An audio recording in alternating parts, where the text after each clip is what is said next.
Leyla Əliyeva və Arzu Əliyeva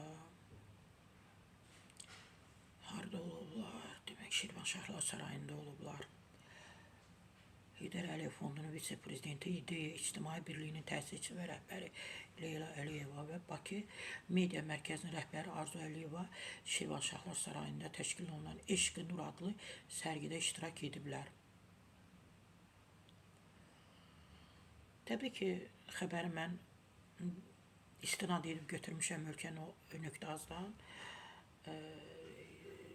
Ölkə.azda xəbər verir ki, Leyla Əliyeva sərgidən görüntülər paylaşıb, öz hesabında paylaşıb. Təbii ki, biz də oradan götürürük də materialları, videoları paylaşırıq. Əslində Leyla Əliyevanın ən çox deyərdim ki, Leyla Əliyeva çox hamımız deyirik də, üzündə nur olan bir xanımdır.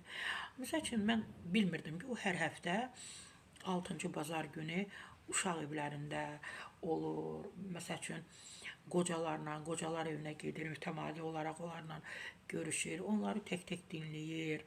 Mən qocalar evində olanda Füzulidən bir vaxt ikən pedaqoq olub, müəllimi olub, o qadınla görüşdüm. O mənə bir kitab təqdim etdi. Hardasa 12-13 vərəqi var idi, şeir kitabı idi. Demək, Leyla Əliyeva ora qonaq gələndə bir-bir yaxınlaşır da, fərdi şəkildə yaxınlaşır, onlarla görüşür, istəklərini, arzularını soruşur. O qadın deyib ki, mən şairəyəm. İndi belədir, yine 12 şeiri var, deyib şairəyəm. Bəs kitabımı çap etmək istəyirəm, edə bilmirəm də. Təbii ki, qadın da yaşlı qadın idi. Leyla Əliyeva da göstəriş verib ki, bu xanımın kitabını təcili çapa hazırlayın, nəşr etdirin və ediblər. 12 səhifə idi, amma sevə-sevə hamıya təqdim edirdi.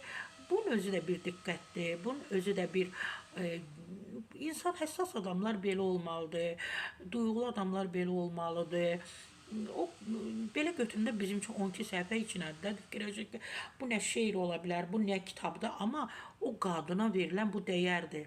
Qocalar evində yaşayan bir qadına, tənha bir qadına verilən bir dəyərdir ki, onun kitabı məhz bu yaşında, 80 neçə yaşı idi, çap olunub. Məhz bunu Leyla Əliyeva tərəfindən reallaşıb və reallaşmışdır.